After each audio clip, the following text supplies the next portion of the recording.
Okay, so I've already shown that a charge moving in a constant magnetic field will make a circular path.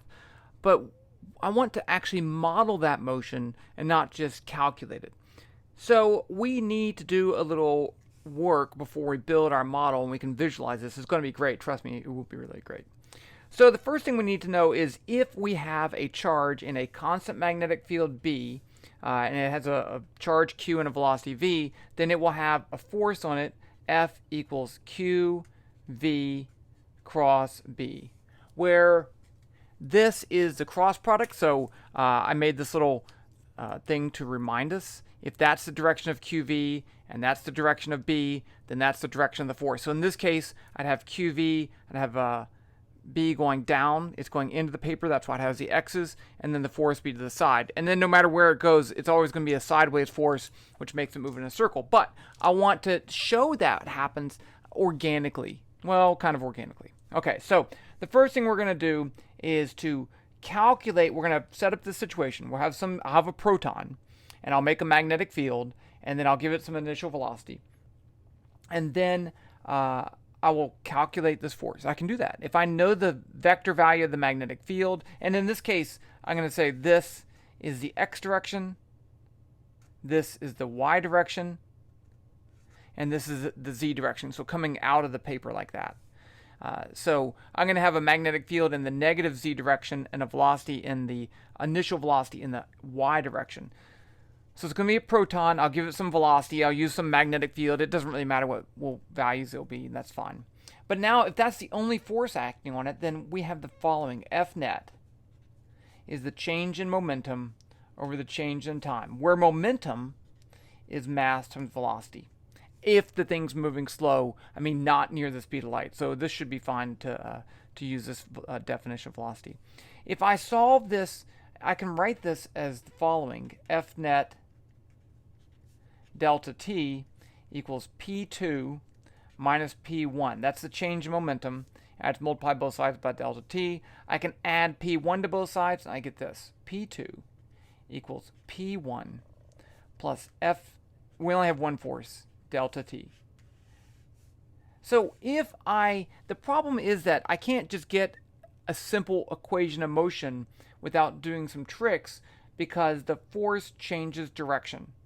And so if I take a small time step, delta t is small. And small is a relative term. But if that's the case, then I can calculate the change momentum over that small time interval, assuming the force is constant, which it's not. But if my time interval is small enough, this is good enough to work. Okay, so I'm going to calculate the force using this, and I'll use that to find the momentum after a short time interval. Once I know the momentum, I can do the same thing with the average velocity. V average is the change in position over the change in time. That's a vector. And then I can say R2 equals R1 plus V average, which is just going to be the momentum over the mass times delta t. So let's go through these steps. Set everything up with initial conditions, initial velocity, initial position. Calculate the force. With that force, find the new momentum after a short time interval. With that momentum, find the new position after that short time interval.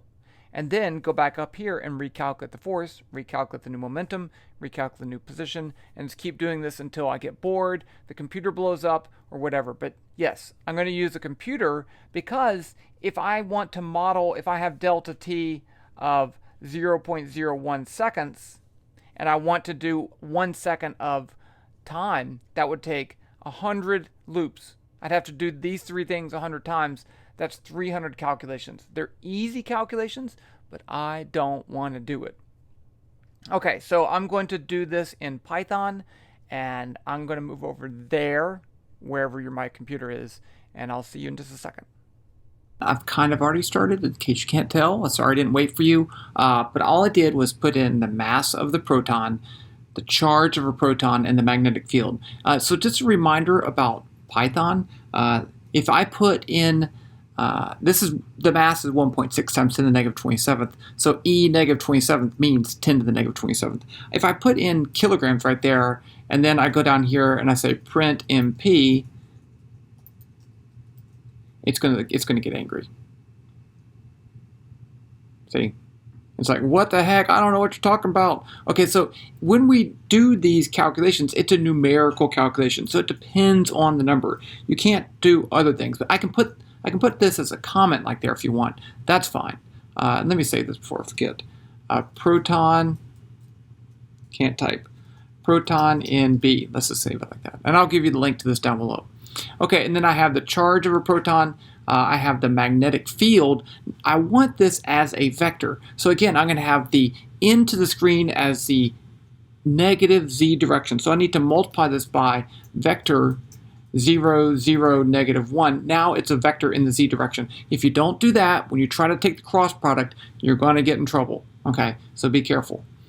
So now I'm going to make my proton. I'm not going to show the magnetic field. It's just there. I can show you how to make it later, but for right now, it's just there. So let's say make an object called a proton, and it will be a sphere. So a sphere is a built-in function in Python. Let me leave it like that and run it. I'll just show you just in case you've never seen VPython before.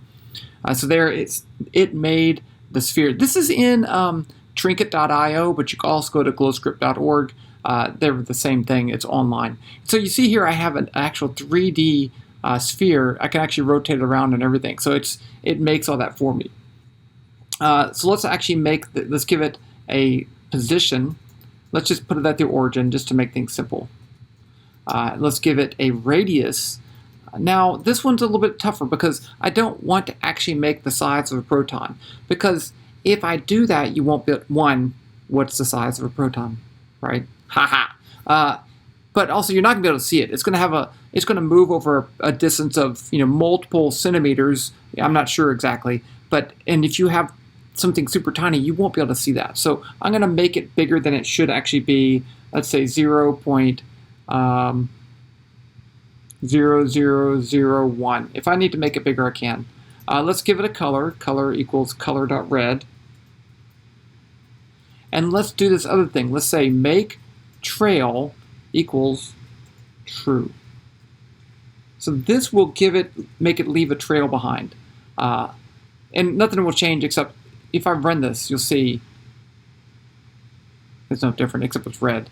Okay, because what happened also is that the program zooms in to see everything. So even though this is way smaller than the previous one, which is actually a meter radius, that's the default. You can see it all. Now I need to give it some other properties. Proton.m equals mp. This is just associating a property of the object properties. So if I say .m, it's an easier way to referencing. In this case, it doesn't really matter, but it's a good habit to do that.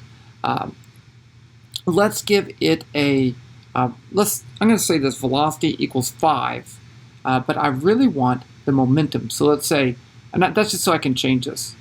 Proton.p equals proton.m times vector 0, v, 0. Now it's in the, I guess I should change that. Let's say this times v times vector 0, 0, 1. That way we can change the initial velocity. Okay, so I have that. Oh, did I do the charge? I did the charge. Now I should do time. Time equals 0. And the time step. This one's a little bit tough, right? Because if it's going, how big of a time step do I need in between calculations? How small is small enough? Let's just start with something really small. So say 1e negative 5.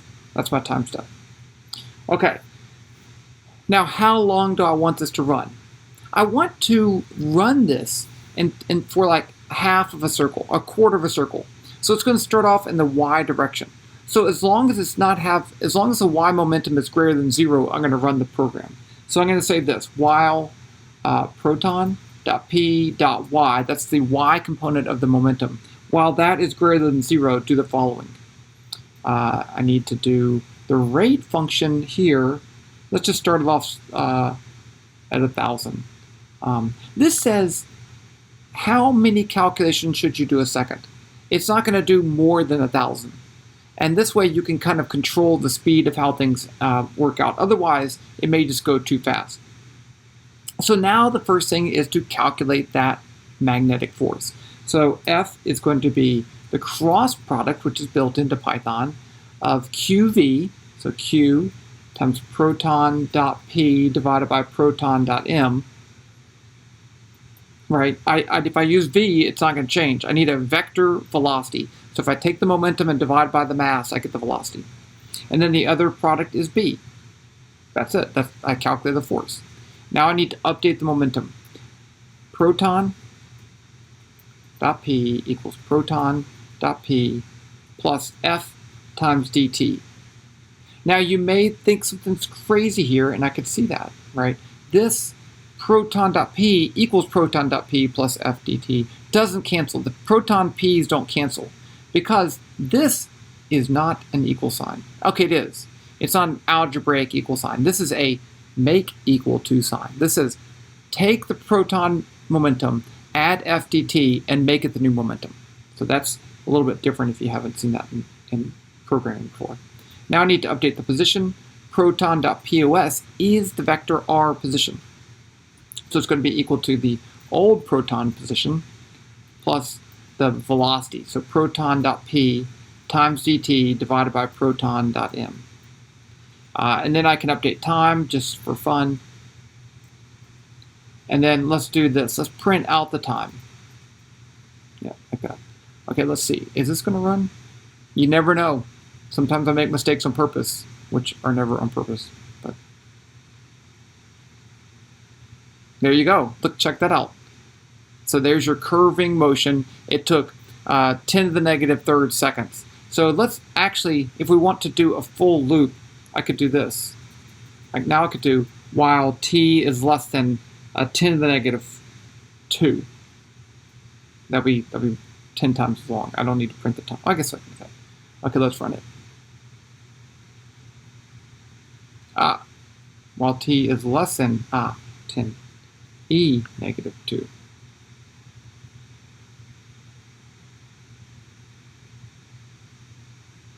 Okay, see here a problem in that it doesn't completely get back on the same path, and you see a little jaggedness in there. That may be an indication that the time step is too large. So let's just make this half as big, and let's just see what happens. So let's say 5 times 10 to the negative 6, so it's half as much. I was going to go slower now. I didn't change the rate. Okay, so that's not bad. That's not bad. It's going to, this skip right here, that's just a display error. It's not a problem. And this is in 3D. You can rotate it around. But there we have it now. We could do all sorts of things. I'm not sure what you want to do. I would like to change it to an electron. And let's just see what happens. So let's change this to ME equals, I can't remember what the mass of an electron is. I got to look it up. Now I know you're thinking, hey, shouldn't you just memorize all this stuff? Let's make it an antiproton. So an antiproton has the same mass but a negative charge. So now I'm just going to go down here and change this to negative, and let's change the color to yellow. Because, you know, antiprotons are yellow.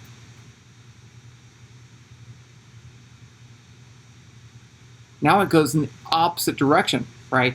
Because the direction of the force is now initially to the right, and it will always be to the right of the motion, makes it move in a circle that way.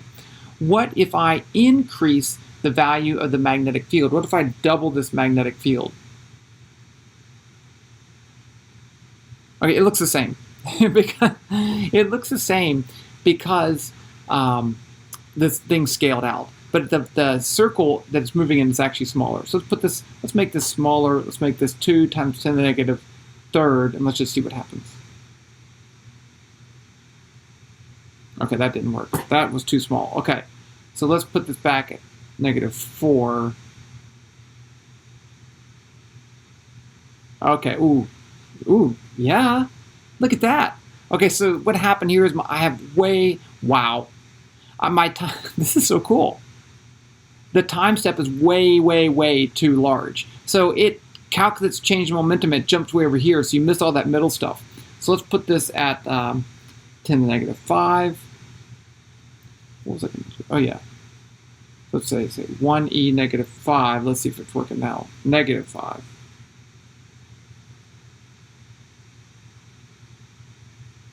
Okay, let's make it even smaller. E negative 6. Okay, that's pretty cool. Okay, I like that. Okay, let's make the time step a little bit faster. I think I'm going to do one more thing. Oh, okay, I got to increase the time step. So let's say 7. I'm having a lot of fun here. I don't know about you. Okay, that's good. Now, one more thing. Over here, let's say it has a velocity in the not the y direction, not just the y direction, but the xy direction. So now it's shooting off at an angle. This is not going to be a problem.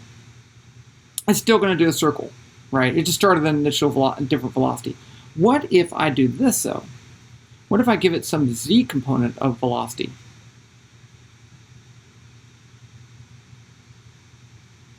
Check that out. Okay, let's make that a little bit better. I think I want this. Let's put this at 0.3, a smaller velocity, and the time, let's put this at a little bit longer.